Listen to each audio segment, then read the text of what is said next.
Welcome to BVB9 news channel. తొలగించిన మధ్యాహ్న భోజన కార్మికులను విధుల్లోకి తీసుకోవాలి అంటూ నందిగామ ఆర్డీఓ కార్యాలయం వద్ద రిలే నిరాహార దీక్షలు చేపట్టారు.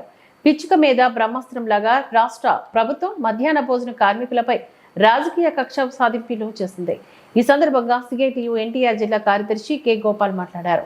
మధ్యాహ్న భోజన పథకం కార్మికులు గత 23 సంవత్సరాలుగా ప్రైమరీ, అప్పర్ ప్రైమరీ, హై స్కూల్లో విద్యార్థులకు గాను ప్రభుత్వ మెనూ ప్రకారం ఆహారాన్ని వండి పెడుతున్నారు. వీరంతా బడుగు బలహీన వర్గాలకు చెందిన మహిళలే. కూరగాయలు, నిత్యావసర సరుకుల ధరలు రోజురోజుకి పెరిగిపోతున్నాయి. మౌలిక సదుపాయాలు సక్రమంగా లేకపోయినా, ప్రభుత్వం నుంచి బిల్లులు సకాలంలో రాకపోయినా అప్పులు తెచ్చి ఆర్థికంగా అనేక ఇబ్బందులు పడుతూ వంట చేసి పెడుతున్నారు. అనేక సంవత్సరాలుగా దీన్ని నమ్ముకొని జీవిస్తున్నారు. అయితే నూతన ప్రభుత్వం వచ్చిన తర్వాత నందిగామ రెవెన్యూ డివిజన్ పరిధిలోని వివిధ మండలాల్లో ప్రస్తుతం పనిచేస్తున్న మధ్యాహ్న భోజన పథకం కార్మికులకు శానిటేషన్ వర్కర్లను, వాచ్మెన్లను పని నుంచి బలవంతంగా తొలగిస్తున్నారు.